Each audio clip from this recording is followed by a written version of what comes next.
What's up, gang? Today is Wednesday, September 30th. Damn, we're already in October almost. 2015. My name is Luke Thomas, and this is the Promotional Malpractice Live Chat. Thank you very much for joining me. I greatly appreciate it. Today on the podcast, a lot of the same topics because it's a very interesting week. It's UFC 192, Daniel Cormier defending the title, the UFC light heavyweight title, against Alexander Gustafsson, which would automatically raise a lot of conversations about Jon Jones.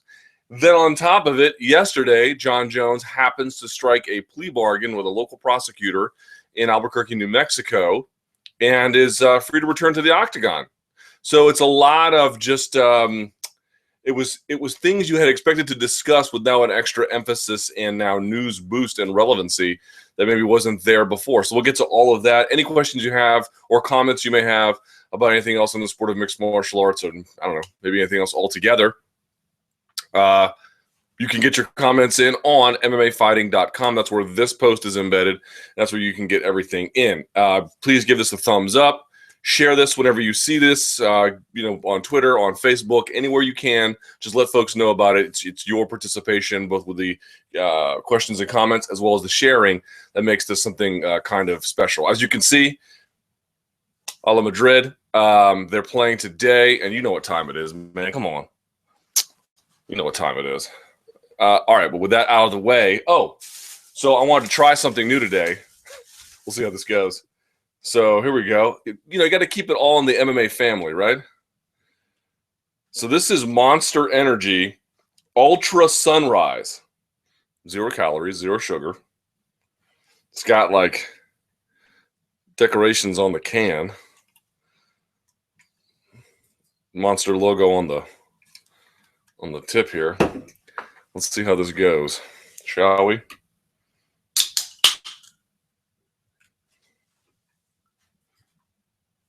Smells orangey.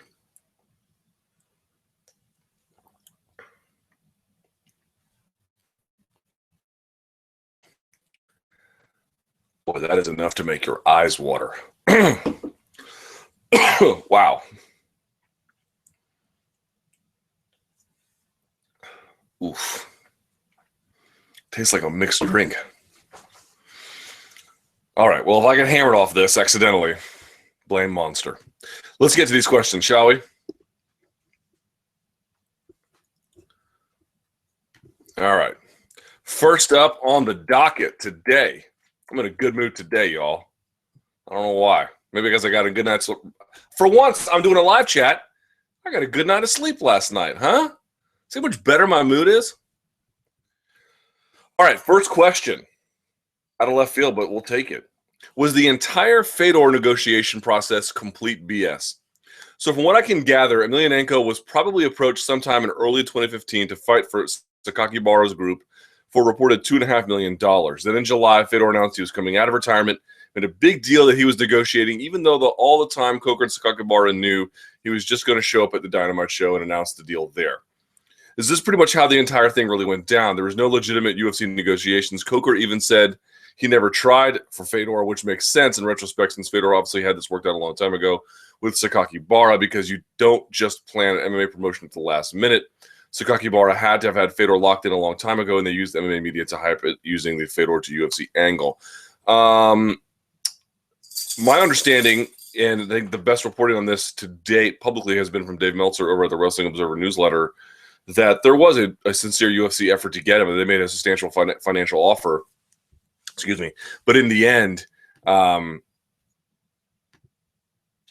I'm reading a weird message here. They couldn't match the $2.5 million or some of the other conditions that the Japanese could. So look, if you're asking, was the MMA media used to facilitate this negotiation? Probably. But if Sakakibara did that, he ain't the first. Strikeforce has done it. Coker's done it. UFC's done it. World Series of Fighting has done it. Everyone does it. That's not, it's often why I personally don't like reporting on stuff like those kinds of news. A, because it's not really my beat anyway. But B, it's like, if you don't follow any of the soccer news, and I'm not going to go into a big soccer thing here, but the transfer news and this guy to that team and this team wants this guy. It's so deeply unreliable generally, I think, across sports, maybe to a lesser extent with the NFL because some of those processes have to be above board and publicly stated. But anyway, I just find all that stuff really hard to follow, really hard to know what's what, how much is being publicly let known just for purposes of being used and consumed by the masses to create or interest or deter interest. It's very hard to follow. I think the UFC generally tried to make an offer for him and probably thought it was very competitive. I think the way Dave Meltzer put it was that the 2.5 was not the initial number all along, but that it was a final offer from Sakakibara to surpass what the UFC was giving him. But in the end, did he have his mind made up probably from day one? That was my guess all along. I was not right about Fedor because I thought he would go to Bellator. So I had that part wrong. But the part that I kind of feel like I got right was that, man, every time I saw him at a Bellator event and the one before Dynamite, I saw him at the Kimbo Slice event, he had Jerry Millen with him the whole time. And I mentioned that on Ariel's show on MMA Hour. I mentioned it on The Beat. And I was like, I think those guys like money as much as the next one. So if he signs with UFC, I can't say it's some huge shock. And I said it on this live chat too, but it's like, I don't know, man. That's hard to overlook. It's really, really, really hard to overlook. There's just something about that. It's not just a relic from the past. It's a reminder of, old grievances die hard. They die really, really, really hard. So that's my sense about the whole thing. But like, if you thought as a fan you were used or as a media member you were used, maybe you were. But I got news for you. This ain't the last time. This will definitely happen again. All these guys who go to the media is often a springboard to launch an idea about a fight someone's trying to secure or negotiations they're trying to secure. Or, look at Aljamain Sterling, right? Going out and saying, I'm thinking about retiring. 2 days later or something, he has a fight, And such to the point where he actually went back on his plea to never fight in Vegas again, or his semi-promise to never fight in Vegas again. But either way, he got a fight. Like he has some measure of financial security he can rely on with that. So, was that how he honestly felt? Probably. But was it also tactical? Sure. He made a public stink about it, which means now that the problem he had is now a problem that fans want to carry water for. It's a very, very, very common tactic. This one only has 2 recommendations, so I'm going to give it 3. Now it turns green. Someone says, I am a big Gustafsson fan, but I don't think he'll be able to stave off DC's pressure wrestling for 25 minutes. If Gustafsson were to win, how would he do it? Yeah, this is the problem for me with Gustafsson. It's not that he doesn't have a nice range of ability. I think his wrestling is going to be better than some folks. The problem with Anthony Johnson is that it's very hard to break through that first or second barrier, not like physical barrier, although to some extent, but more like if you can get past his range, right? That's extremely difficult to do. Phil Davis couldn't do it. Okay, if you can get past that, that's one thing. And then if you can wrestle him against the fence and get him down, that's another. And then once he gets kind of on all fours or on his back, everything kind of deteriorates after that. So for me, for Anthony Johnson, it's like getting past those first couple of barriers is extremely difficult.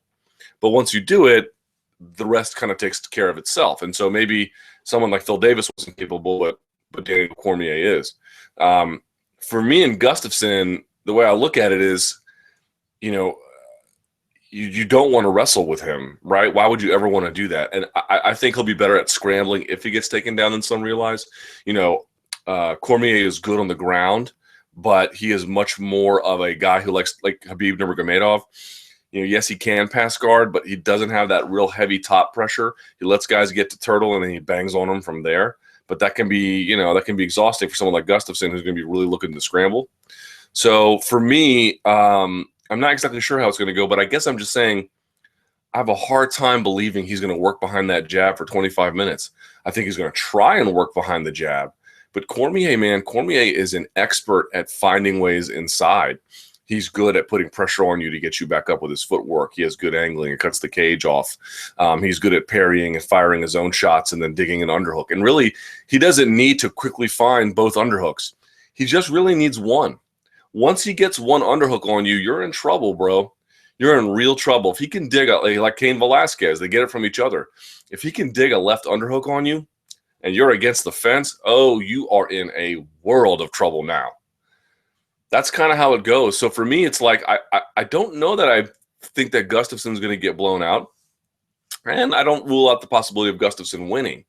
But all things being equal, just looking at the most common scenarios, it seems to me eventually, one way or the other, Cormier is going to find a way inside, backing up Gustafsson against the cage.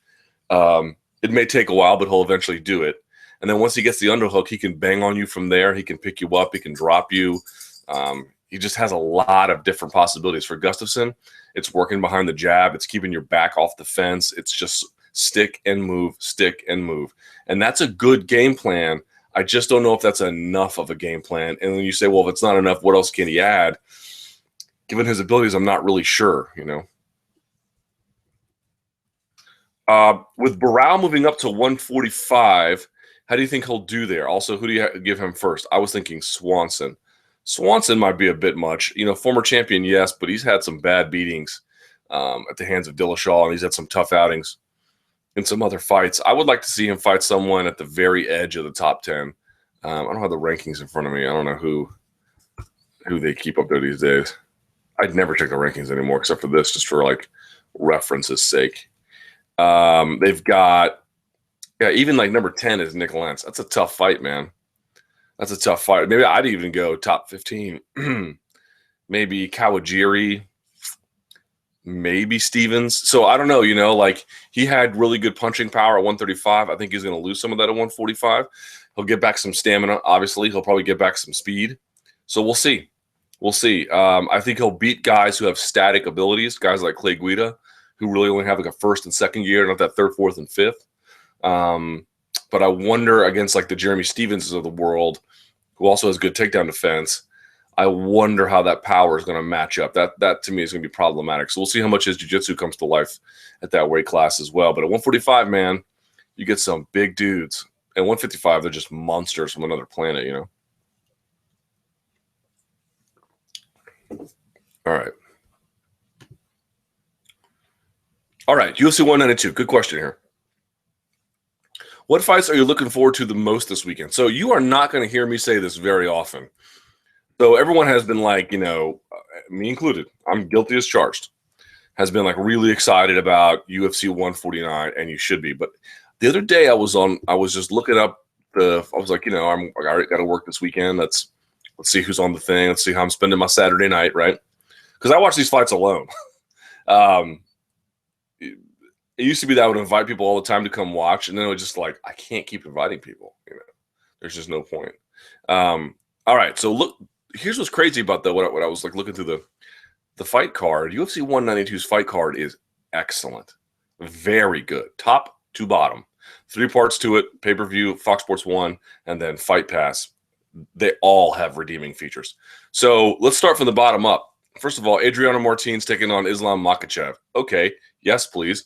Martins, very talented, maybe a guy who's underperformed a little bit against the Dagestani guy who you know has some of the pedigree, has shown you flashes of brilliance. It's still developmental. It's a big, important fight for both guys on that one, more so for Martins, but definitely for Makhachev too. Then you've got Trevino versus Northcutt. Trevino I don't think too much of, but Northcutt, everyone's got a ton of hype behind this kid. He's got a flashy style. He's been promoted pretty heavily, so that'll be interesting to see how he does. Chris Carriasso returns against Sergio Pettis. Boy, you want to talk about the guys who have some work to do to I mean, here's Sergio Pettis. He could be fighting in main events if a couple things had gone differently in his career. Now he's back on Fight Pass. He's got work to do. And Chris Carriasso, you know, okay, he comes up short against the better guys, but Sergio Pettis has been a talented, if flawed, fighter. There's a lot to like there. Then you have Derek the Black Beast Lewis taking on Pesta. That's just fun for, a Rock'em Sock'em Robots kind of thing. Benavidez taking on Ali Bagautinov. I mean, a hugely important flyweight fight. Let's see. Pulling this up. The return of Yair Rodriguez, and this time against Daniel Hooker. Right, Rodriguez has been making leaps and bounds with his technical development. Maybe the most exciting prospect out of Mexico. Let's see what he's got. Alan Juban versus Albert Tumanov. That's going to be sensational. Tumanov, I think very highly of. Juban, I've kind of slept on a little bit, but has, you know, put together some decent work in the octagon. Then, of course, who could forget Rose Namajunas taking on Angela Hill. Tough fight for Angela Hill, but if she can win that, she can do a lot. And, of course, everyone has a big soft spot for Rose Namajunas. Then you move to the main card. You've got Sean Jordan. He's returned to action against Ruslan Magomedov. Sean Jordan, I think, has looked better of late. It'll be interesting to see how he does. Jessica I taking on Juliana Pena. I mean, I'm not saying that the winner of that gets a title shot, but they're probably pretty close, especially if it's Pena. Then you got Ryan Bader on the return of Rashad Evans, Johnny Hendricks, Tyron Woodley, and then the main event, Daniel Cormier, Alexander Gustafsson. Every single fight has a redeeming feature to it. You guys have watched this chat. I might be 200 episodes in at this point. You've never seen me this praiseworthy of a UFC card, at least not in a very long time. There's so much good about UFC 192 from top to bottom. This is what I want to see out of pay-per-view cards. I've been telling you guys, if they stack them, if they cut the fat out a little bit, we're not asking a lot. We're just asking a little bit. I'll take a little bit of fat on some of the fight night cards if you're going to make an effort to make the pay-per-view card special. They have done exactly that. They got a little bit lucky with some of the injuries, not really blowing this card to pieces, and boom, here we are. What fight am I looking forward to most? I don't know. I'm kind of looking – I mean, the main event, I want to see who's going to face Jon Jones, but the entire card has something awesome about it. You could point to anything depending on what you want to look at. UFC at Madison Square Garden. What are your thoughts on the UFC booking an event in New York for April 2016? How do you see the legal battle playing out? What do you think of the chances of it actually going ahead are? So let's see. It's going to be October soon. So October, November, December, January, February, March, April. About 7 months away. That gives it time for the court case to work its way through the system. Hold on here just a second. All right. It gives it time to work its court case through the system to either get a yay or a nay, assuming that things go in their favor and they're ready to move forward. They can get a third-party sanctioning. In this case, the WKA, I think World Karate Association, World Kickboxing, one of the two. I think WKA, ISKA, I think has done glory shows, maybe WKA as well. I can't remember. In either event. But that'll, of course, be the same kind of regulation on top of what WKA requires that the UFC sort of meets as like the common standard when they do their international shows. So there's that as well. And, of course, USADA will be involved no matter what. So there's time to do it, and if it works out, there's time to promote, and if there's not, there's time to cancel it. So I think they've done that correctly. A couple things to note here.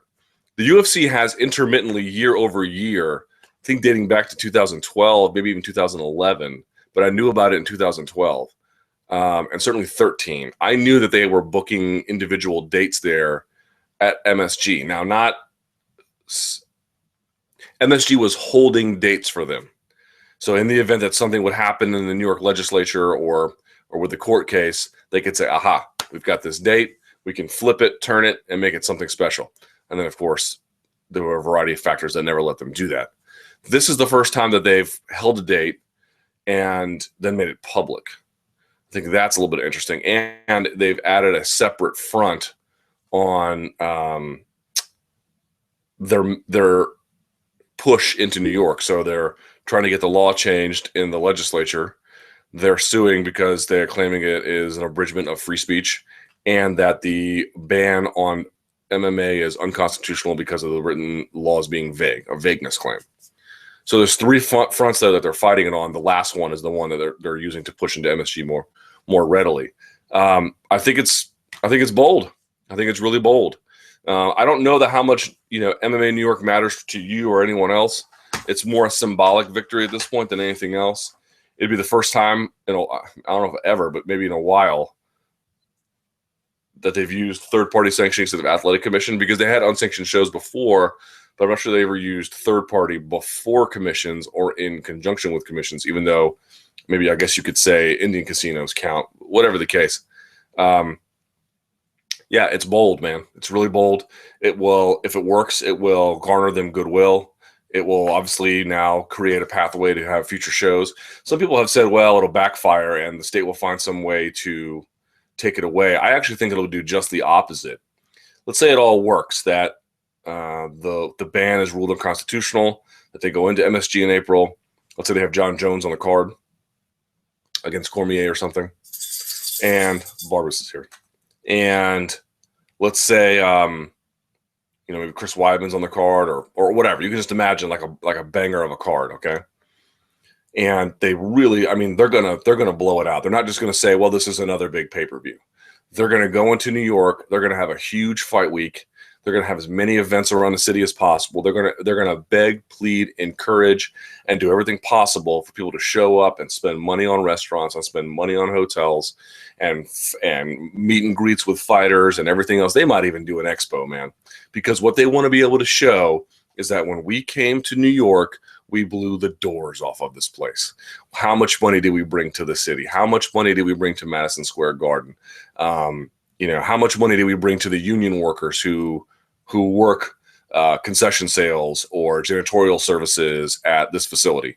We brought a lot. We gave them a lot of extra manpower hours. We did a lot of stuff in the city, and I think the commission's going to want to say eventually we want to get a piece of that, because they don't get a piece of it, right? If they go to my home city, Washington, D.C., they get a chunk of that. They get a chunk, I think, of the pay-per-view money. They get a chunk of any kind of broadcast they send out. They get a piece of that. They might even get a piece of concession sales, or at least not that, then ticket sales. They get a pound of flesh at every commission across the country. They get a pound of flesh from them. In this particular case, they would not be getting anything because they don't regulate it. They can't touch it. So they're going to probably want to say, geez, look at what they did, man.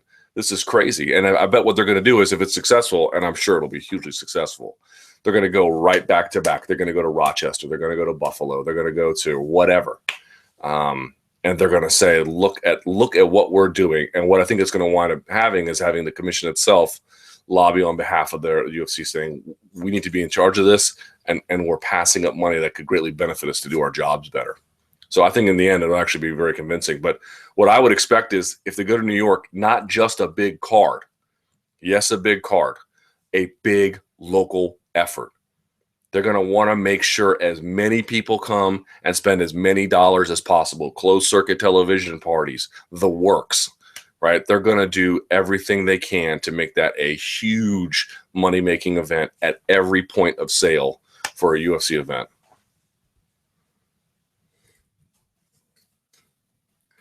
All right, Sage Northcutt and the scouting success of a reality show. What do you make of the young talent Sage Northcutt being discovered on Dana White's new reality show, Looking for a Fight? Well, he wasn't discovered there. That was just done for entertainment purposes, which is fine because it's a hot prospect they're putting more attention on, but he was discovered there not at all. Sage already seemed to be getting the potential star treatment by the UFC, and my guess is a couple of decent wins.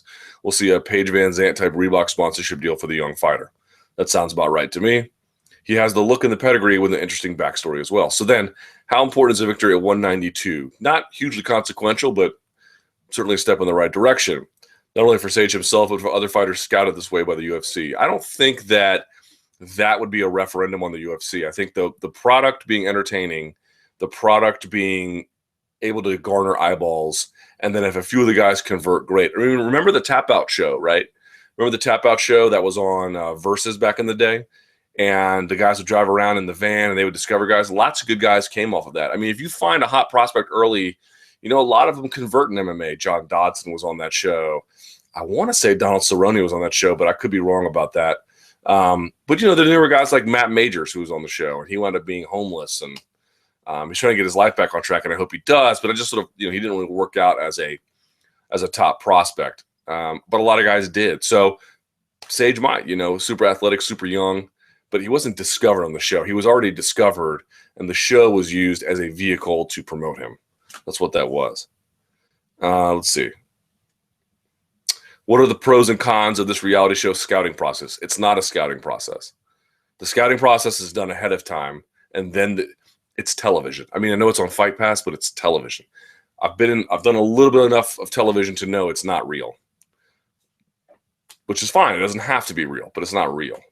So they found him ahead of time. They like what they saw, and they decide to use this as a promotional vehicle where everyone's like, oh my God, I'm discovering this guy for the first time. You're not. And that's okay that you're not, but you're not. Pros and cons, I don't know. If you guys like it, they'll probably keep going. If you are not watching it, they won't. Other than that, maybe it's a good departure for The Ultimate Fighter, which is, to me, the signal to noise ratio is kind of terrible, right? Where you have, if I said name 5 cast members from season 17 of The Ultimate Fighter, you might be able to do it. How quickly could you do it? But if I said name 10 top-ranked guys who came off of The Ultimate Fighter, that might be a little more doable. So I think this thing about, cutting out some of the fat and sort of getting to what you know to be, no one's ever surefire, but it's a little bit more of a surefire guarantee when you go out there. And of course, there'll always be guys who get overlooked. Look, the NFL draft process is a joke. How many guys don't go in, where Brady was not a first round draft pick, wasn't a second or third round draft pick. A lot of guys go very, very late. Some guys go not at all, and they wind up being huge stars in the NFL. So, but for me, whether it's inexact or not, they'll never be exact. It's just maybe focus on the things that you think have a little bit more of a chance of succeeding. And if guys come up through the ranks without that, that's cool too, man. It makes it for another great story. Give me 1 second.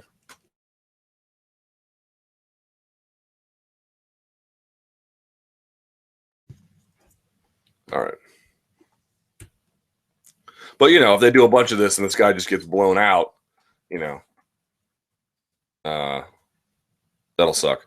A good comment from MJC Flip the Script. You all know him from Fight Metric. He says, I enjoyed it. I didn't expect to like it, but I did. And whether or not the discovery of Northcutt was coincidental, wink, wink, or not, I didn't really mind. I like the format of integrating the small regional shows with the UFC scene and showing the audience that these fighters come from small places. Plus, it gives you a little more incentive to watch the random debut fighter on the undercard. Matt Serra was pretty entertaining too. It's a refreshing change from tough. Someone says, I didn't see this as a reality show. Well, then you didn't see it correctly, because that's what it is.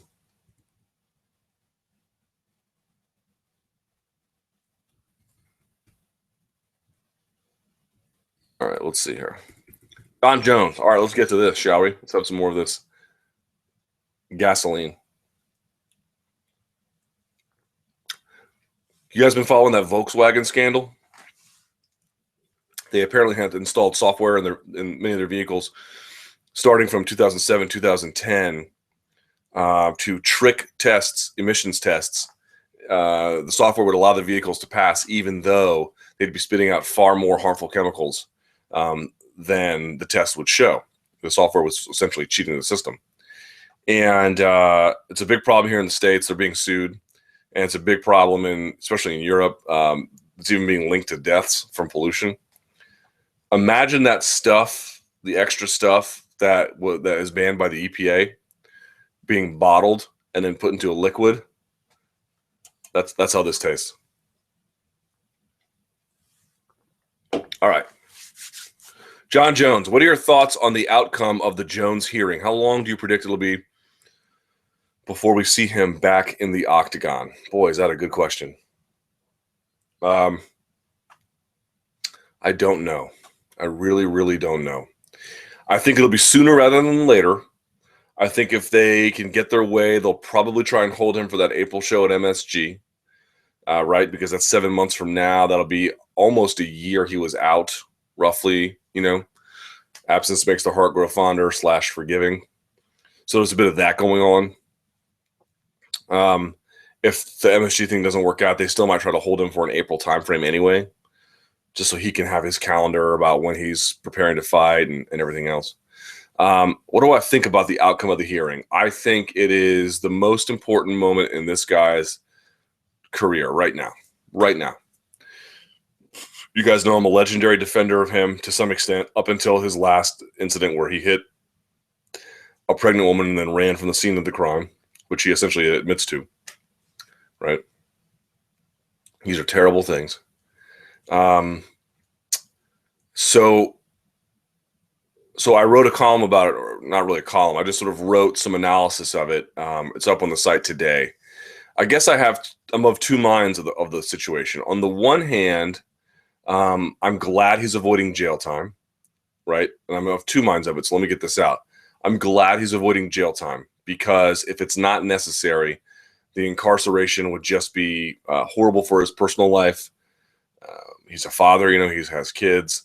It would be terrible for his career.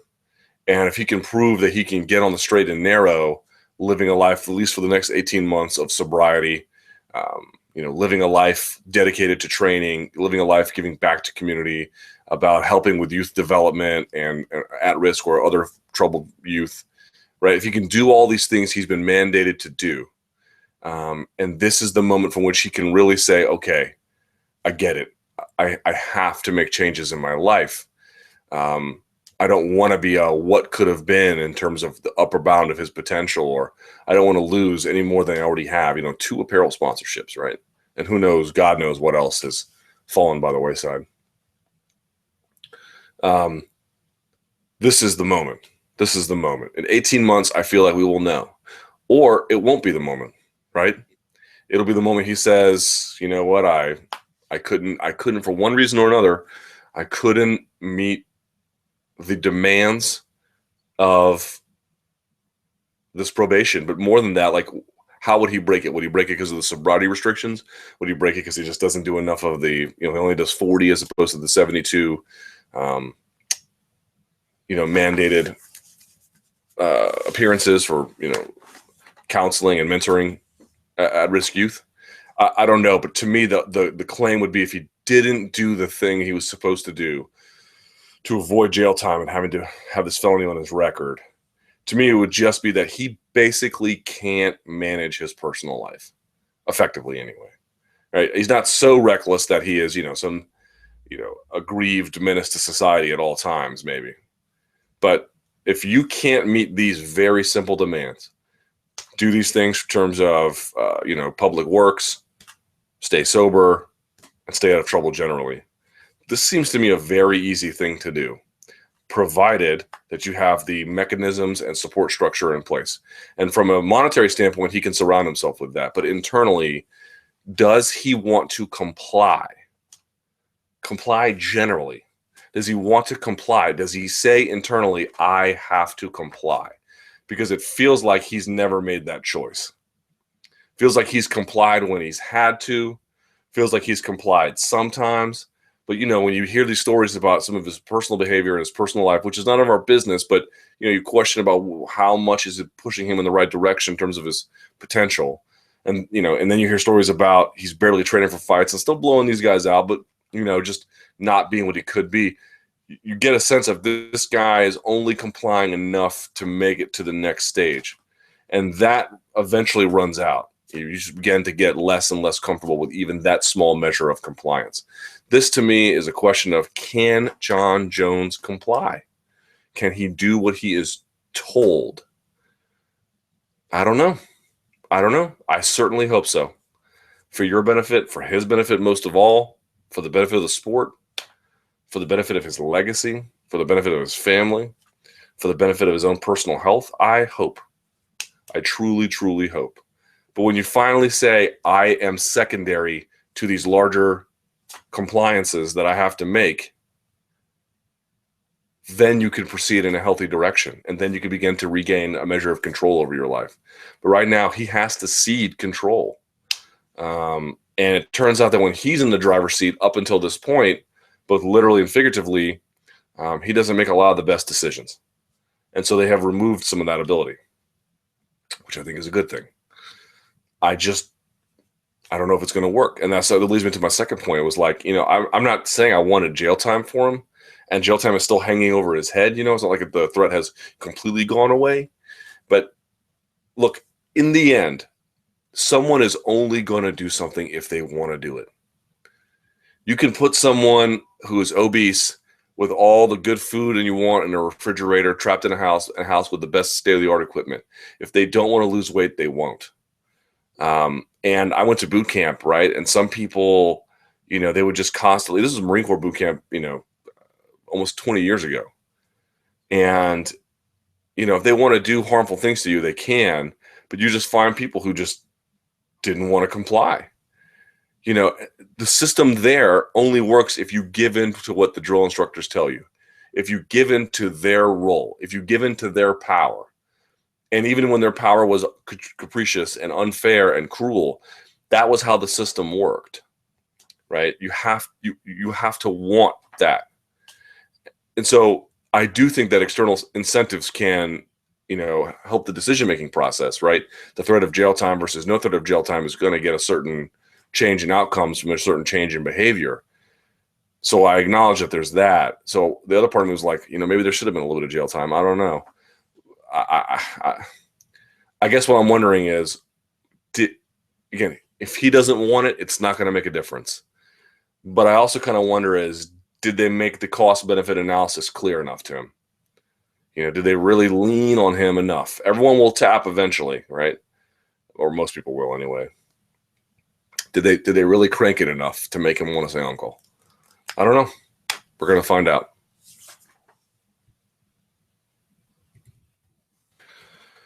All right. McGregor wants Frankie.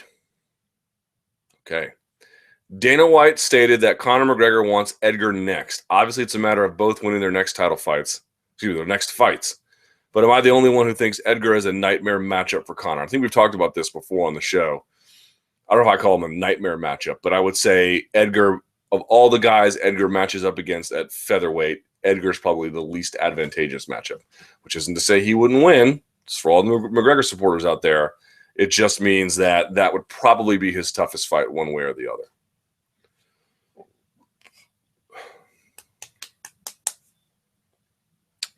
Let's see. Pena possibilities. Because of Pena being injured and inactive for a considerable time, the early excitement about her potential has faded somewhat. That's true.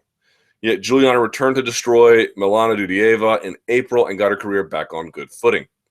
Against the very tough Jessica Eye at UFC 192 this weekend, the talented tough winner has a real chance to shine. Just how important is a good victory to her at this juncture in her career? I would say this is a big one, man. This is a really big one. I mean, they're all big, of course, but all fighters they're all big. Well, that's what they have to say. We don't have to say that one. But this one's big, man. There's a few fights in your life where you got to turn a corner. And not to say that she hasn't proven everything that we have asked her to do or nothing like that, but Eye is a different level opponent with a much better skill set. I would say decent takedown defense. She can bang on the feet against someone like Pena, who is, I mentioned before, I think in the last week's chat, you get those Paige Van Zandt Rousey type, I got a hair in my nose, those Paige Van Zandt Rousey type pressure styles in the women's game, and they're very effective. She's got that too, but of course they all have they all have challenges as well. I mean, they take a couple shots when they're not supposed to. Now, Juliana is a little bit different in that she readily goes. So I'd say from Paige Van Zandt, she readily goes to the ground and looks to advance to mount. She's, I've said this before too. I think mount is a bit of a lost art, and she has an excellent mount. Excellent mount. So for me, if you can go and boss around someone like Jessica Eye, something that Miesha Tate, as the fight went on, got better and better, obviously, and had great moments, even early on, I should say a little bit. Damn it, this hair in my nose. But if you can go around and make Miesha Tate's performance look pedestrian, man, you can say a lot about where you're supposed to be and how the time off meant nothing and who you really are. And really, honestly, I think if Pena wins, if not after this fight, maybe 1, 2 more at the most, she's got to be on a collision course for Ronda Rousey, man. Got to be. The storyline is there. If she can beat Eye, then the talent is there. Maybe they end up matching her with Miesha Tate. I mean, I doubt that because of the contendership situation, but you know what I'm saying? Like, she just really vaults herself into a new space that she's not really currently in. Maybe deserves to be, but is not. By contrast, if Jessica Eye can beat Juliana Pena, she gets a lot of, I think, she won't get Pena has more to gain here, but certainly Eye has a lot to gain. She just couldn't perform against Miesha Tate, and this is a chance to go out and say, look at this rising contender that everyone was kind of wanting to surf on the popularity. She couldn't get past me. I am part of that upper end of the division now and for a while longer. So a lot to be had by both. But for me, Juliana has so much to gain by a win here, especially a dominant one where she does, what she does best. Or, like a Fedor versus Fujita type performance where you get into early trouble and you fight back and you look like an amazing beast, like what champions do, right? That would be good for her too. A pedestrian fight or a fight that's sort of lackluster or doesn't have a lot of highs or lows, maybe not so much. But, one where she can either show a lot of grit and determination and then excellent finishing skills, or one where she just bulldozes, I think would be tremendous for her. Tremendous for her. All right, let's see here.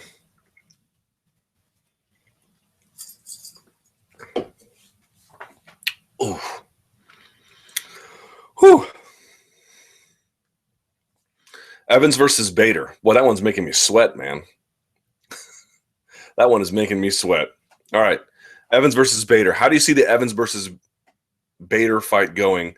how big a factor do you think Rashad's long layoff will be in this fight? I'm a little bit worried about it. If it was an Evans from his peak, the best Rashad Evans versus what I would say is we're getting pretty much the best Bader ever, I would pick Evans. I like Evans' chances there. But with a 2-year layoff coming back from injury, man, I really don't know. This is a very, very, very tough fight for him. And there's a part of me, I don't think this is real. I'm not suggesting this is actually happening, but there's like this weird feeling I get where, UFC matchmakers might even want to face him against Bader because they know it won't go well for him. And it'll help facilitate him moving on with his career to the next step, moving on to Fox full time and doing that kind of thing. Again, I don't think that's real, but I almost sort of feel that way about it just because of how, 2-year layoff is forever. It's forever. And coming back from these devastating injuries at his age, I don't know what we're going to get. Y'all saw how Dodson looked against Zach Makowski. Terrible. And I know that, look, I know that Dominic Cruz came back against Mizugaki and was like amazing. And looked like not only had he not missed a step, but maybe had gotten even better. That is the exception, not the norm. Most guys have trouble. And Dominic Cruz is still relatively youthful. Evans is just older. So I don't know, man. I don't know. It's a tough one. If someone's picking Bader in that fight, I don't even blame him. In fact, I might, just because he's more of a sure thing at this point. Evans at his peak was quicker, obviously had better footwork, tremendous takedown defense, better striking, but against Bader, who's been consistent, if nothing else, against a absent Evans, I mean, we're all just guessing at that point. We're just guessing. All right, this is a good question because it comes up a fair bit, and I'm happy to get to it because it's important. So the question is, journalists disrespecting fighters. So here it goes. Quite often, MMA journalists will speak in quite condescending terms about fighters' skills and relevance in the UFC. Many MMA fighters will follow MMA media quite closely and are often quite offended and insulted by the way MMA journalists talk to them. Okay, I'll just leave that as is. Do you spend much energy trying to keep track of what you've said about various fighters, given that you may find yourself in a situation where you have to interview someone who you recently made disparaging remarks about? Or do you not worry about this at all and just expect them to be professional and forget such things when you're doing an interview with them? So there's a lot of moving parts to this. Let me say a couple things. Number one, you say quite often MMA journalists will speak in quite condescending terms about fighter skills and relevance in the UFC. There might be some instances of that. I don't say that this doesn't exist. Well, what I would say is what a lot of people have classified as mean or condescending is in absolutely no way, shape, or form mean or condescending. What is often you see are people who are fans of someone taking issue with a sober assessment. They don't view it as sober. They view it as cruel. They view it as unnecessarily mean, but it's not mean. No one is insulting them personally. No one is making any claims about their character, not often anyway. What you're often finding is someone is saying, look, this guy doesn't belong in the UFC. This is a terrible decision he made here. This guy has no guard, or whatever the case may be. These are not insults. These are assessments. And whether or not the assessments are correct, we can debate that at a different time, but they're not unprofessional in and of themselves. So first of all, I would say that the vast, and this doesn't even refer just to me, I see it, everyone in MMA media has to deal with this at some point. The overwhelming amount of pushback on MMA media critiques about fighters is bull S. Total bull S. It's just fans not hearing someone treat their idol like a fan, or a fighter who has, listen, I understand where fighters come from. They live and die in their own head. They're sensitive, man. They're on edge and they're hungry and they're sometimes they're broke and they don't want to deal with someone out there maybe saying things that is true about their ability or not true about their ability or whatever. They just don't want to hear it. I understand them being angry. I don't ask them to act rationally, although it would be nice, especially as they get older. It'd be nice. But on Twitter, if you say something about a fighter and someone's a fan of them, they're gonna be like, "Why are you a hater, bro?" Well, I'm not actually a hater, and neither is this journalist or that journalist or that journalist. We're just trying to do our jobs properly, and that doesn't always mean saying complimentary things about your ability. In fact, oftentimes it requires us to do the opposite. Okay, so there's that, number one, right?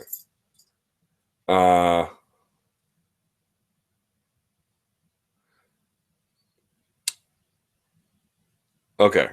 Then you say many MMA fighters follow MMA media quite closely and are often quite offended and insulted by the way MMA journalists talk about them. That is true, although for different reasons than I think you and I think. But then you ask, do you spend much energy trying to keep track of what you said about various fighters, given that you may find yourself in a situation where you have to interview someone you recently made disparaging remarks about? No, not really. Certainly, I've looked on the past and some things I've said about different fighters at times, because there's been some that I liked and some I absolutely hated. There are still some that I absolutely hate. I think they're terrible people. And some are gone from the sport, and I couldn't be happier about it. I have no problem saying that. I'm not going to get into a debate about who, because it's not really relevant. I'm not interested in having some public squabble.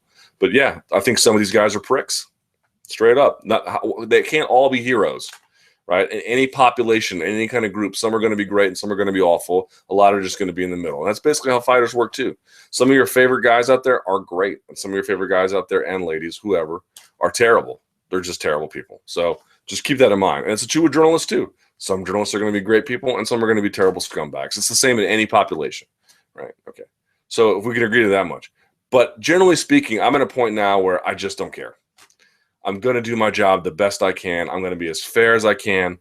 I'm going to work really diligently to just try to stay informed about who they are, about the techniques involved, about my assessments. I'm just going to try. I'm going to try. And if people don't like it, what can I really do? What can I really do?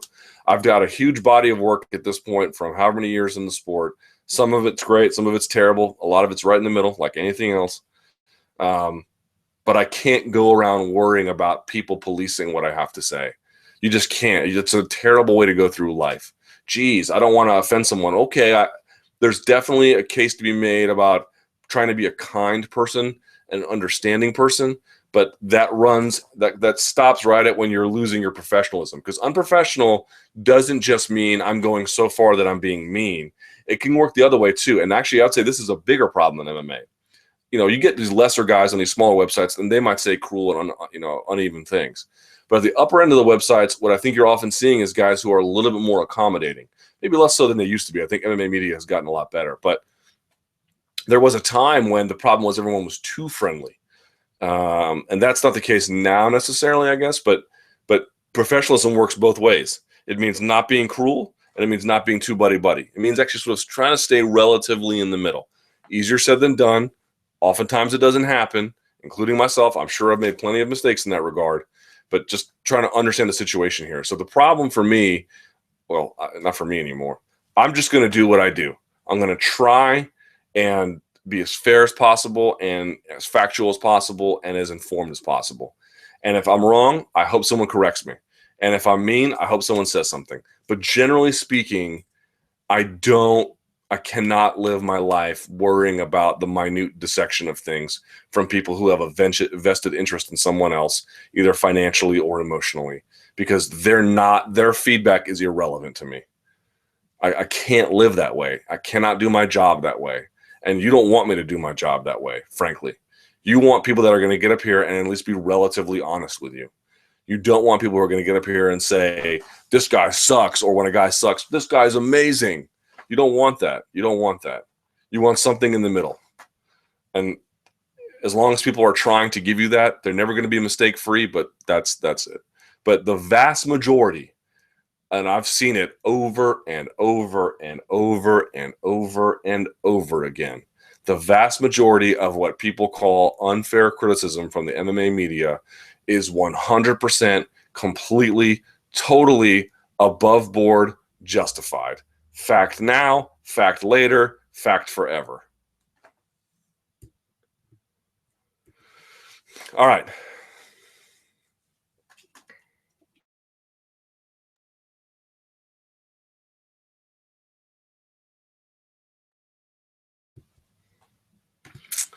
RDA and Conor McGregor.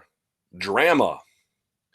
Rafael dos Anjos has confidently stated he would smash Conor McGregor at 155. If they were to fight today, where do you see the main battlegrounds being in the contest? I see it, Conor on his back getting crushed. I think dos Anjos is a terrible matchup for him. In which areas do you think each fighter has a technical preeminence? Probably McGregor at distance. But even then, I wonder a little bit about how he would take some. I mean, I think one thing that people sleep on about dos Anjos is, Conor McGregor is a little bit more of a fluid, dynamic striker at distance. And so I'd probably give him that. But I don't think he'd be badly outmatched. I think this is one thing people sleep on about Dos Anjos. Dude, he packs a hammer. He has hard leg kicks. He has a hard punch, and he's quick to the draw. He is a nightmare matchup for Conor McGregor. That is a terrible, terrible fight for him. Plus, he would get in on and wrestle him to the ground, pass his guard. It would be a horrendous beatdown for him. I don't like McGregor, but at 155, and there are guys, good guys, I think McGregor could beat at 155. Dos Anjos ain't one of them. All right. Overlooked high-level fight for this weekend, Hendricks versus Woodley. Is it just me, or is no one talking about this stupendous matchup?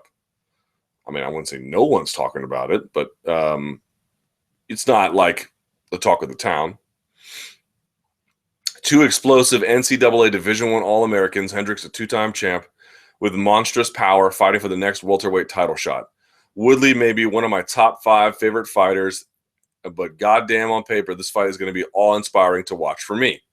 Also, both are very underrated technicians. The way Woodley lures you into his game plan, into his power shots and or power doubles is superlative, while Hendricks mixes up his striking and wrestling so fluidly, it's like Jesus, man. Also, no one notices this, but his boxing is very, very underrated. His combos are nasty. I effing love this fight. You like it a little bit more than I do. And also, no one is confused that Johnny Hendricks can box. Like, everyone kind of knows that. The question is, how good is it? It's okay.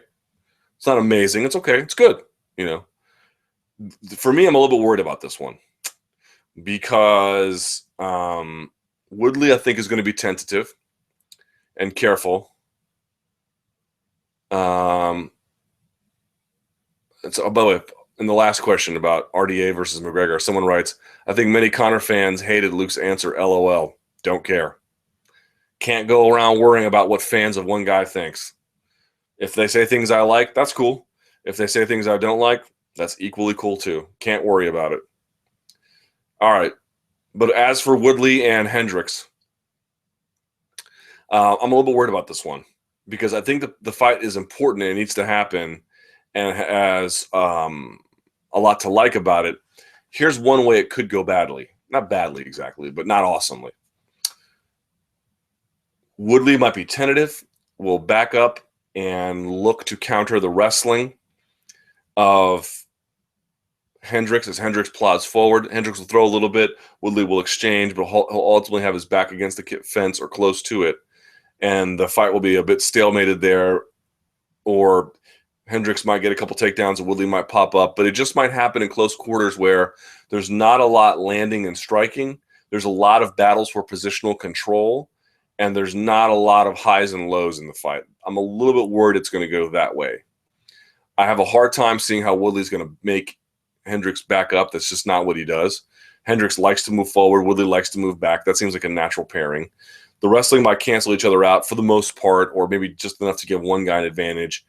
And certainly we both know they can pack a bomb, but I just don't know if either guy is going to fight in such a way to put themselves in that kind of position. If you know you're fighting a guy who can bomb on you, you might take a few extra precautions, and certainly they know that. If they don't, they're in trouble, and I don't think that's the case.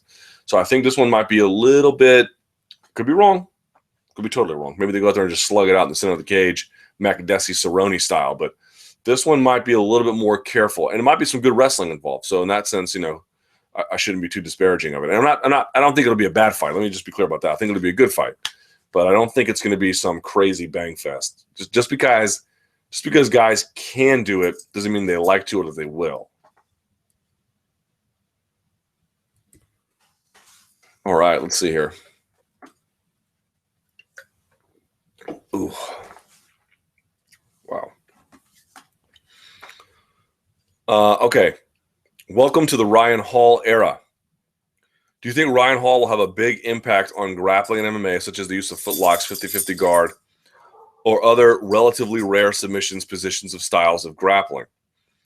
I don't know. I don't know because I like Ryan a lot. I've known him for a very long time. He's been a guest at my home. Met him years ago when he was a blue belt, I think. very, very. I mean, I think he got purple like a month after that. But anyway, I've known him for a while. But I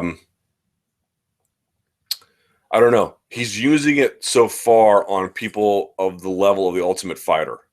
There's several more levels up, and so to me, what I want to see are guys who are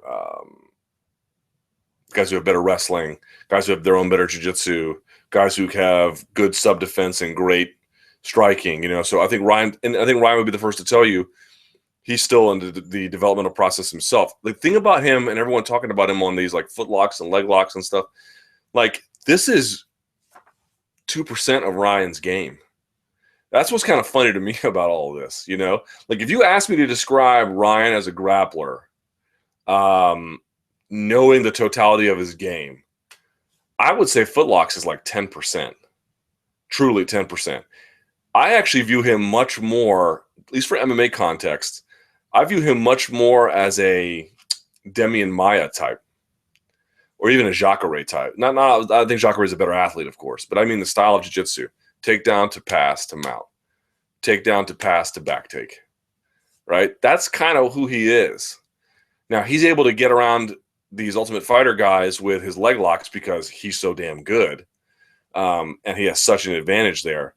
But part of me feels like he's doing this because he knows he can beat him with it, and it keeps the rest of his game hidden. Like, I can beat these guys. I think he likes to use those tools in competition because everyone is so bad at foot locks, and everyone is so bad at leg locks, and everyone is so bad at leg entanglements generally. But I'm telling you guys, this is not the guy who he is. He has a ton of ability in other areas. His back control is nuts, right? His guard passing is nuts. His top pressure for being a little guy is ridiculous. It's nuts. It's nuts, man. It's nuts. So, I don't know how he's going to progress. I don't know what choices he's going to make about what he wants to use in the octagon and what he doesn't want to use. I'm just telling you, like, if you view him as a footlock guy, obviously he is so talented as that you can do that. But if you looked at like someone like Marcin Held, Marcin Held could do other things too. He can Toriano pass to knee on belly to whatever. He can do all that stuff too. I'm telling you, he doesn't have all the other stuff that Ryan does. He does not. Does not. And so for me, that's kind of where it's like, it's kind of weird to see him now that he's sort of like publicly making himself known in an MMA context. Everyone's like, oh, footlock guy, 50-50 guy. Yes, absolutely. No doubt about it. As a competitor, this is what he kind of made his name off of. Just you wait. Just you wait. When Paul Harris gets his leg lock shut down, he shuts down. It's like the Anthony Johnson in that regard. You shut down Ryan's leg locks, he'll just take your back. His arm drags are nuts. He has amazing arm drags to the back. So shut down his leg locks. Okay, he'll just climb your back. Shut down his legs lock. Okay, he'll just get on top and pass your guard. Like this idea about pigeonholing him is a very, very foolish idea.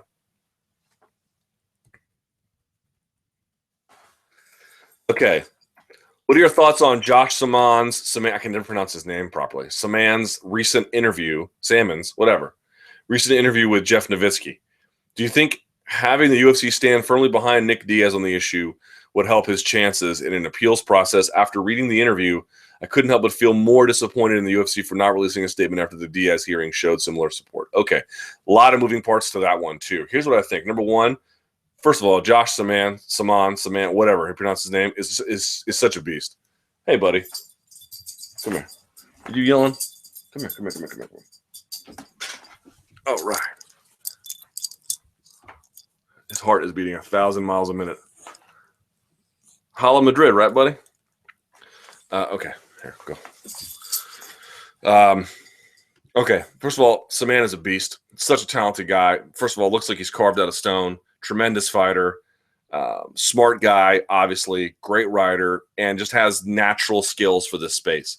I don't know what he wants to do after fighting. I wouldn't recommend MMA media because I don't know how much money is there for most people. But if he wants it, he's got everything you could ask, right?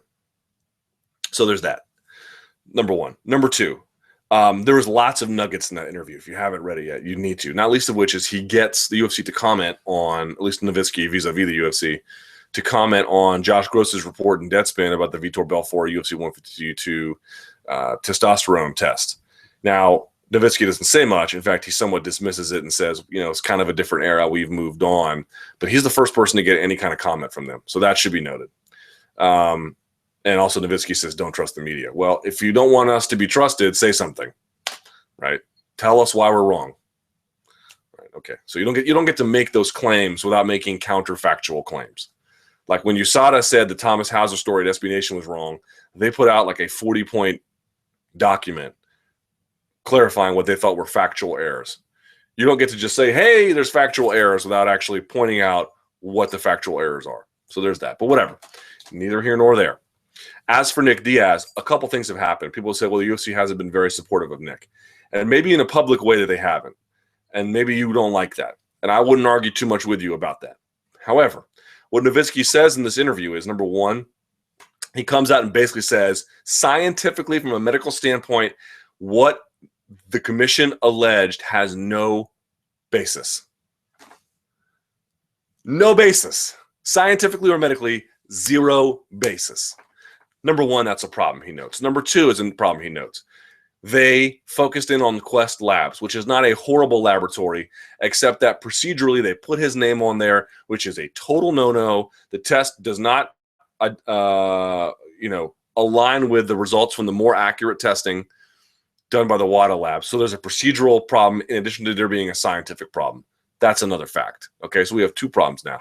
And then three, he notes that the protocols aren't even followed on their own book. And that 3-year ban, by the way, hasn't gone into effect yet. So in every dimension of what happened to Nick Diaz, you have a UFC representative, very kindly, very matter-of-factly, but in a non-aggressive way, that should be noted, saying that there's a commission error here. This, to me, is unheard of. You might have seen videos of Dana White freaking out about Steve Mazzagatti or something like that. But this is the first time you've ever had a UFC rep go piece by piece on the case and say, it doesn't matter if it's scientifically, it doesn't matter if it's procedurally, it doesn't matter if the issue is what punishment to follow based on historical precedent. In every particular dimension of this case, Nick Diaz has suffered an injustice. And he doesn't say those words exactly, but that's what's happened here. Piece by piece by piece. Okay, that is a big victory for Nick Diaz. And that is frankly, to me, a strong degree of public support. More than that, he says that he has been working with the commission since that moment to try and educate them on some of what this evidence actually means. I will say the following. For the first time in a long time, I have a strong degree of confidence that when this case goes before a judge, the judge will rule in Nick Diaz's favor. At a minimum, he will rule that he should be retried. And if he is retried and this commission is actually listening to Nowitzki and the UFC try to give some input, trying to help guide them in a direction towards science, towards following procedure, towards acknowledging precedent, he will get off scot-free. I'm not saying that's going to happen. I'm just saying for the first time, maybe ever in this whole process, I have felt good about it. So maybe they didn't put out a statement and take Nick's back right away, but this has worked as a kind of de facto statement. UFC worked with one of their own fighters in-house who serves a dual role as fighter/journalist. They talked to him. They gave him a lot of interesting information, and they have articulated ways in which they have stated public support and private support for Nick Diaz in every single scenario. And more than that, Nick Diaz tweeted yesterday, the UFC put me in touch with their lawyers, Ed Campbell and Williams, and they also will be helping me with the NSAC. Ladies and gentlemen, that's what they're supposed to be doing. And if you have any issues about what they're not providing him, I don't know what it could be. They didn't come out and issue a giant FU to the NSAC, but they were never going to do that. What they were going to do is say, okay, this is ridiculous. Not just because it's 5 years. It should be 0 years. 0 years. That's how many years should it be, Luke? 0. 0 years is how much it should be. You slap him on the wrist, you fine him for not filling out his medical questionnaire correctly, and then we go on with our lives. And Nick Diaz gets back in the octagon and makes bank, because that's what's supposed to happen. That's what's supposed to happen procedurally, from precedent, and scientifically. Fact. That's what's supposed to happen. Anyone arguing, well, he didn't obey the rules. Because I have a UFC rep saying not only did he obey the rules, it was the commission that didn't obey the rules. They ignored scientific findings to focus in on one test that would be thrown out of court, out of any actual court for its procedural failings. You put a name on someone's testing sample, whoop, out the door it goes. You can't use that as evidence. It's been tampered with, or the threat of tampering is so strong they can't use it in court anymore. And that's the one they went with. No, sir, no, ma'am.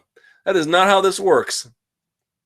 So, again, if you didn't like the fact that it didn't come out guns blazing, would have been nice, I admit, some kind of statement. But this is a statement.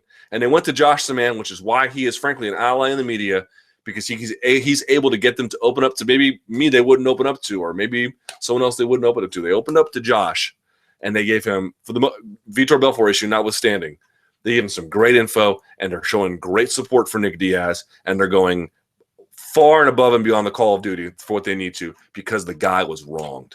The guy was totally wronged. And everyone who's ever come out there and been like, well, Nick Diaz broke the rules, you should be embarrassed. You should be embarrassed because you've been wrong from the moment go.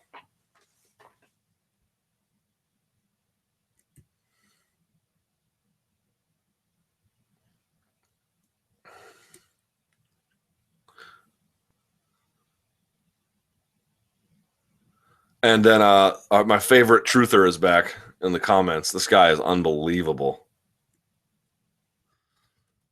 Truthers are amazing because they're utterly immune to facts. All right, let's see. One more time here.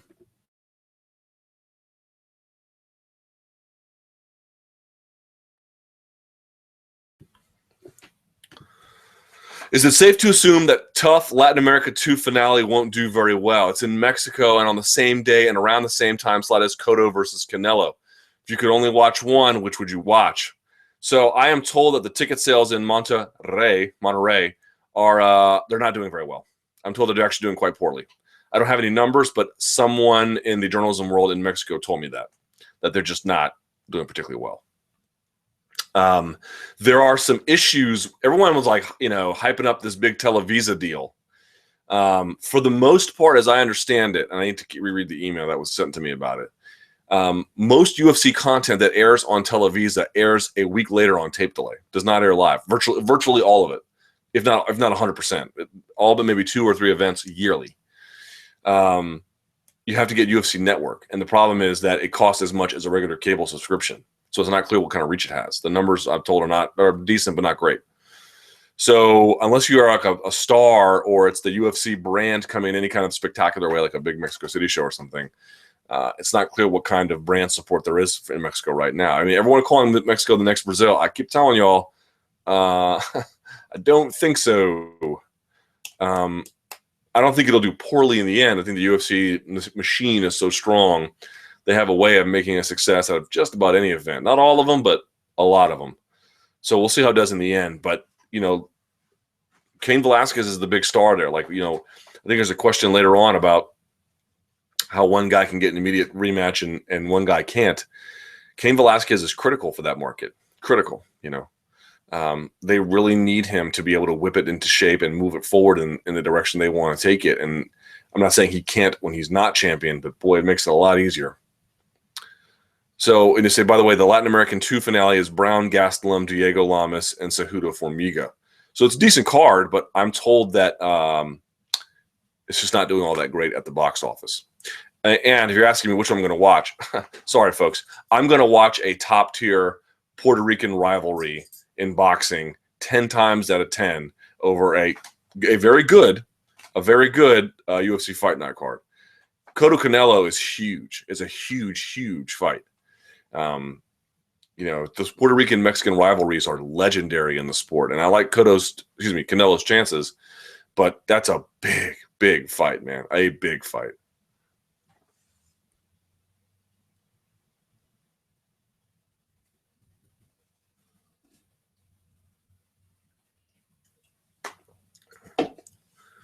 Faulty whereabouts app for fighters. Luke, what do you know about this story and why is it important?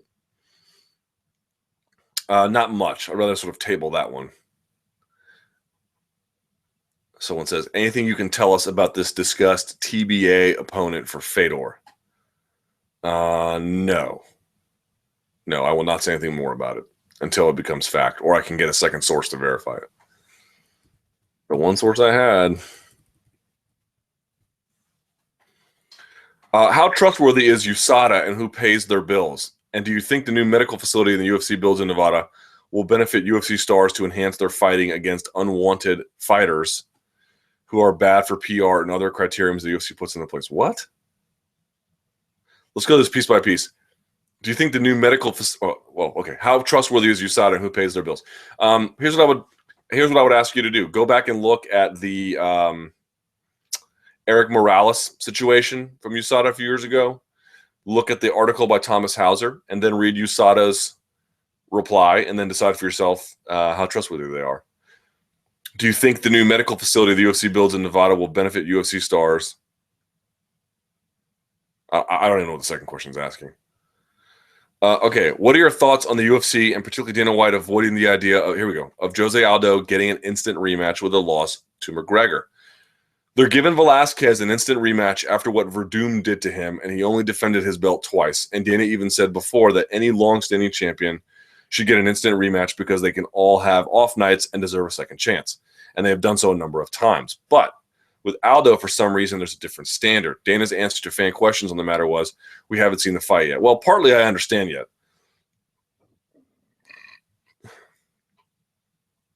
I mean, what if Aldo goes in there and just gets the doors blown off of him, but like in a worse way than Cain Velasquez did, just completely controlled. Would he get a rematch? I still think no matter what, he would get a rematch. Okay, number one. But number two, never discount what the factors are here. McGregor defending a title in Ireland is big for them. And even if it's against Aldo or anybody else, that's sort of where the gravitational pull is going. And I just mentioned before, Cain Velasquez and Mexico is a hugely important relationship. And I don't know if they need Velasquez to be champion, but man, it makes it a lot better if he is. And there's also a situation here for Velasquez that I think still needs to be acknowledged. Everyone kind of mocks the idea of C-level Cain. It's real. A 2-year layoff, like the one Rashad Evans is coming back from, a 2-year layoff with knee injuries, and then you're fighting at altitude. It's a lot to ask of somebody, man. It's a lot to ask of somebody. And they don't give anyone in the UFC tune-up fights who are champions coming off of injury. In some ways, Cruz losing his belt and getting the Mizugaki fight is a blessing in disguise.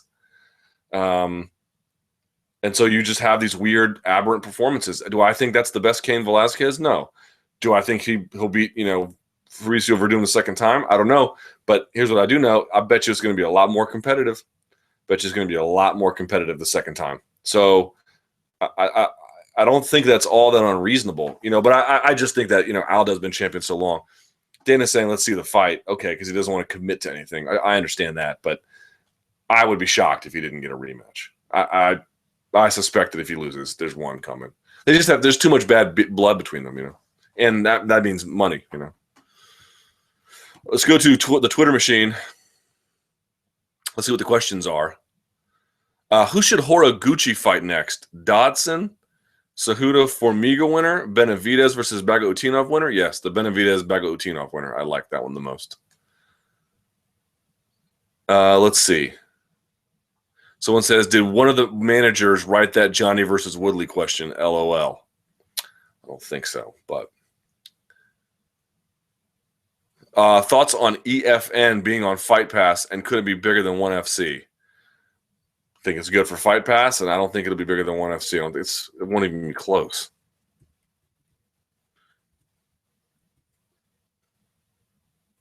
If Barao does well at 145 and Aldo loses to McGregor, will Aldo move up to 155? Very possible. Very possible. But I still think that if Aldo wins, there might be another rematch. If Aldo loses, I'm pretty sure there's going to be another rematch. They might have two fights with each other before any kind of switch is made. I've been hearing a lot about some Cat Sage Northcutt. Is the hype real?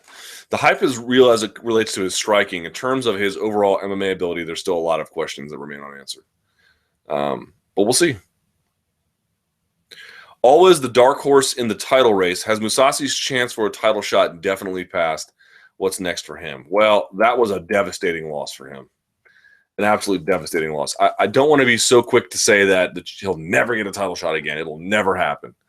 But it is going to be very, very difficult to come by. He has moved himself into not too dissimilar territory to Michael Bisping, which is to say, obviously, Mousasi was a previous champ. I don't mean that. I mean, are you that guy who can beat all the guys you need to, except all the other guys you need to? That's sort of where he finds himself at this point. Couldn't beat Jacare, couldn't even beat Uriah Hall, although, you could say luck or whatever. He lost. He had a chance to beat him, and he didn't. So now he finds himself in a place where you can match him up with a lot of middleweights, and he's going to steamroll him. But against that upper tier level, maybe it's the knee surgeries, maybe it's the age, maybe it's the accumulated miles from years of training. Whatever it is, he finds himself in a very, very, very difficult predicament. Very difficult predicament.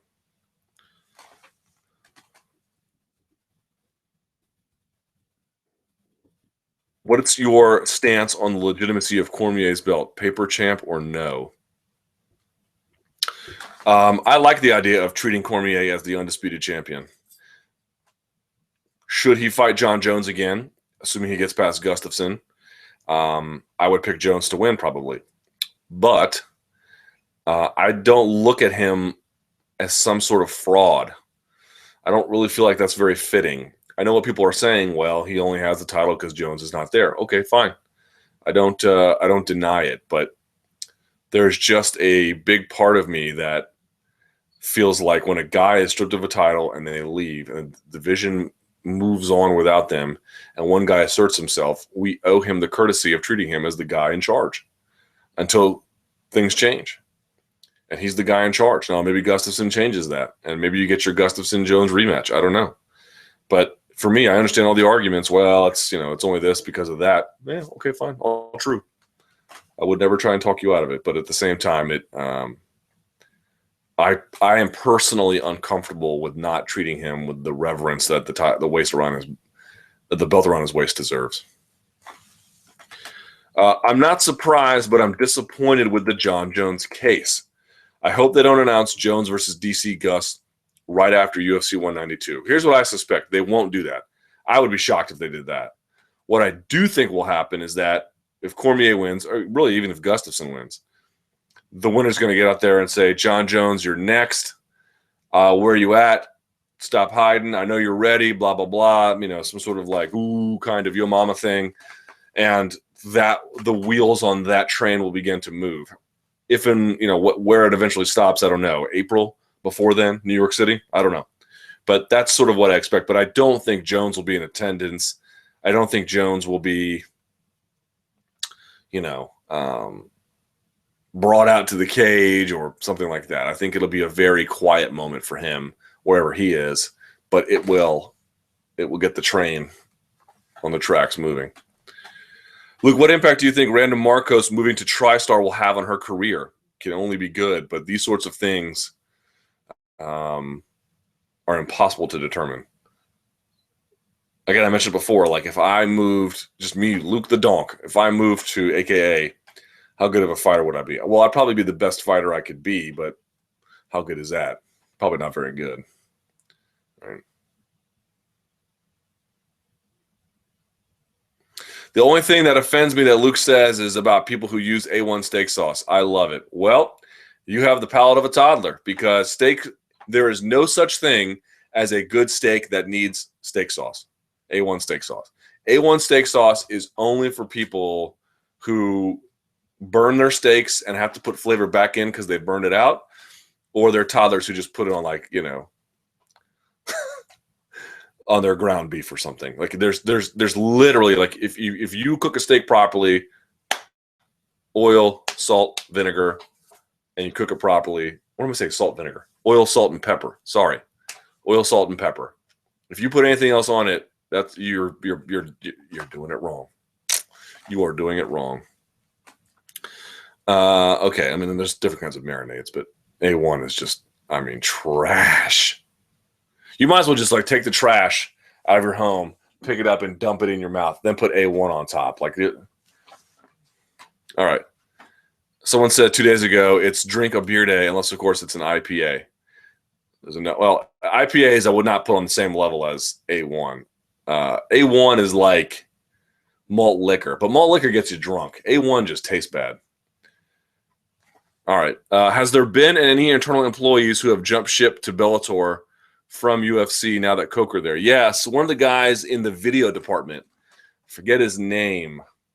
I think one of the guys who used to do the countdown shows, or the guy who did the opening thing on the pay-per-views where they sit and they talk and they're like, hey, I'm going to win this fight tonight, and then the gladiator stuff plays, or Face the Pain. I think that guy jumped to Bellator, yes. Someone says, please make sure you answer the Aldo Venom sponsorship question on the website. Okay, let me see if I can find it.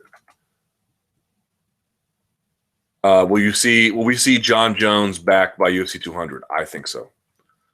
All right, Aldo Venom sponsorship. Venom may decide not to renew the sponsorship with Aldo due to the lack of TV time. Doesn't this confirm that sponsors do not value the fighters, but rather being on UFC broadcasts, and therefore the UFC should have a say on what sponsors are shown on TV, i.e. Reebok? The fighters, outside of a few, let's say Ronda or Conor, do the fighters really command top dollar?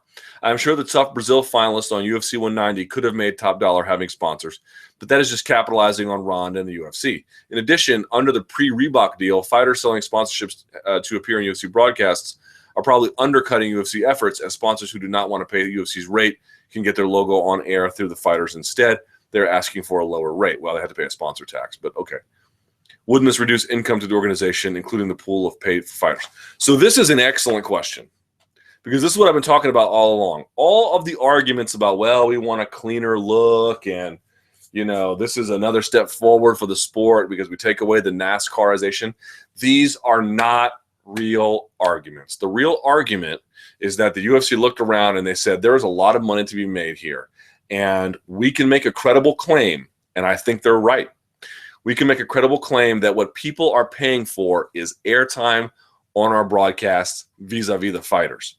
They're not sponsoring the fighters. They're sponsoring the time a fighter takes up on the screen during one of our broadcasts. Because as you note, once you remove them from that, they lose their interest in the sponsorship. They're sponsoring airtime. And so the UFC is saying, well, wait a second, that's our money to be made. And moreover, let's think about this. If we had a uniform deal, we could make eventually money off of that, especially as I've noted before, with a third party adding to that Reebok jersey. So imagine again. So for example, you see this one, the one I'm wearing, it's Fly Emirates, right? Fly Emirates. So Fly Emirates pays for this. So this is an Adidas jersey for Real Madrid. This is the FIFA World Cup thing. But Fly Emirates pays for it. You've seen the Barcelona jersey. It's got the Qatar Airways. So imagine if that was Verizon on the Reebok kit, right? That you couldn't get Verizon before. Now you can. Remember, if they put on another logo on there, a Verizon or a Sears or a Volkswagen or whatever, fighters don't get a cut of that. All that money goes to the UFC. So that's all money they get to keep for themselves. And their argument, and again, I think it's a good one. We're creating this space. We should be able to have say on it. And I think they're right. I think they're right. Here's the problem. Here's the question you noted. Venom may decide not to renew their sponsorship with Aldo due to lack of a TV time. Doesn't this confirm that sponsors do not value the fighters, but rather being on UFC broadcasts, and therefore the UFC should have a say on what sponsors are shown on TV? The answer to that question is yes. Here's the flip side to the argument. I think all of that is true. I think the UFC is right when they say if you lose your sponsor because you get kicked off of our broadcast and they walk away, that proves they were just monetizing us, not you. I think they're right. They're 100% right. The problem is if the fighters got together and they said, okay, how about if we remove ourselves from your broadcast? Now what are you going to do? Well, then all the sponsorship deals go away for them too. You see, so it works hand in hand. It is true that no individual fighter, except for a few like Ronda or Conor or whatever, can sell Game of War app on their phone, or Hardee's or Carl's Jr. terrible food. Only Ronda can do that, or only Conor can do that because they're popular beyond things. And many in that UFC broadcast, they're just wearing stuff, trying to circumvent the UFC process just by getting on an individual fighter. That's all true. But if the fighter said, without us, you don't have a chance to monetize anything. You don't have a chance to have any advertising. You don't have the chance for any kind of sponsorship deal. So we believe this should be a more equitable trade. That's the ideal arrangement. It's not the idea that the UFC said, we deserve to have a pretty decent chunk of this. We're getting kind of cut out here, and we're the ones creating this market. I have no problem with that argument. None. I think it's very strong. What I have is that them dictating the entire terms of everything and then forcing it on them, including if they get a Fly Emirates, if they get a Verizon, the fighters don't get a cut of that. That, to me, is where I object. It's not to the idea that they're creating this market. It's the idea of that the fighters help make the market a reality, right? The two are working hand in hand. One doesn't work without the other. If you take away the UFC, what are the fighters going to monetize? And if you take away the fighters, what is the UFC going to monetize? They need each other. So the terms of the deal should be made in accordance with that reality. It shouldn't be one side, be it all fighters or be it all UFC, dictating to the other. That's the objection.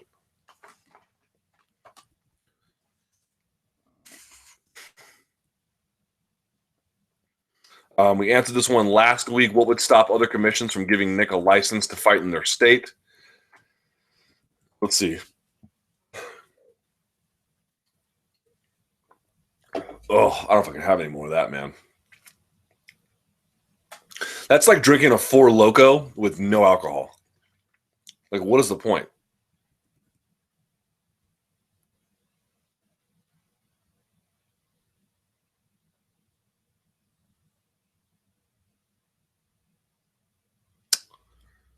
Someone says, okay, let's say Nick Diaz went to New Jersey and got licensed and fought there under the UFC.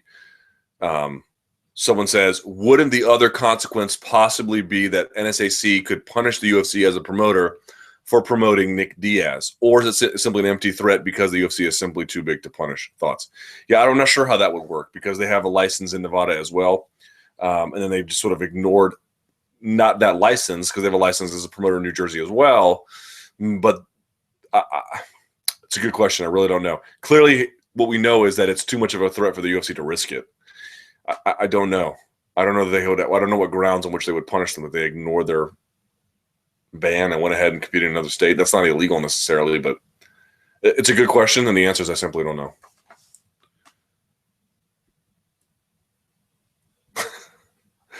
There's a hilarious question on there that is not safe for work, so I can't do it. Luke, do you think the petition for Nick Diaz can reach 100,000 signatures with one last push from the media? I don't know.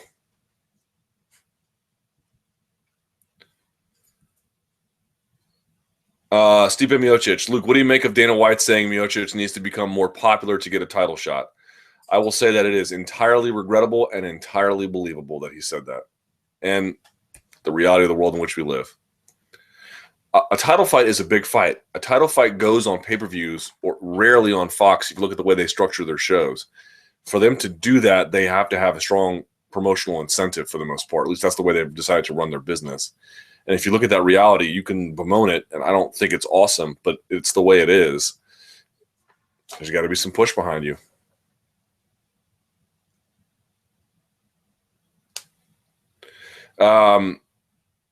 Cyborg was recently randomly tested.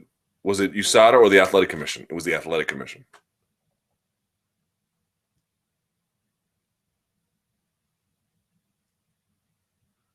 All right, someone says, last question, and we'll go. Do you expect Gus to try to implement a 2-on-1 risk control strategy versus DC? It was effective for Jones and recently Barnett. Taking someone's hand out of the fight is very effective at frustrating your opponent and can create openings for big shots in close range. It can also break someone mentally, especially against the cage. Barnett used various forms of this technique over the weekend, and since Gus has more power than Jones, slightly, yes. Do you think he has the grip to pull this off? Grip strength and punch strength are two different things. Two different things. And if you think that, let me explain something to you. Alexander Gustafsson cannot grip fight as well in the same context as Jon Jones. In other words, if you ask Jon Jones to go grip fight someone and I want you, here's the game plan, go do that. And then you ask Gustafsson, same game plan, same opponent, Gus, go do it. Jon Jones is a much better grip fighter. A much better grip fighter. I don't know about in the gi, maybe, but certainly no gi. So this idea that, like, well, he's got more power in his punch, so therefore his grips are as good. Gripping is not just strength. Gripping is a lot of technique. A lot of technique. How you place your shoulder into the punch or into the grip. How you use your thumb, where on it you grip. At the moment at which you grip. How you set up the grip to go push across. How you set it up to go underhanded, overhand, because you push and then pull out for an arm drag. How you yank, how you pull. It's so important. Grip fighting, even in no-gi context, is its own set of skills that are loosely, and I mean loosely, correlated with punching power. So there you go. Keep that in mind. Do I think that Gustafsson can grip fight as well as Jon Jones did against Daniel Cormier? Not on your life. That's what I think. Okay. That being said, we have to go. We are just moments away here, I think, from Real Madrid's game, if I'm not mistaken. This will be on iTunes very soon. This will be on SoundCloud very soon. You can email me at luke.thomas@sbnation.com or at sbnlukethomas.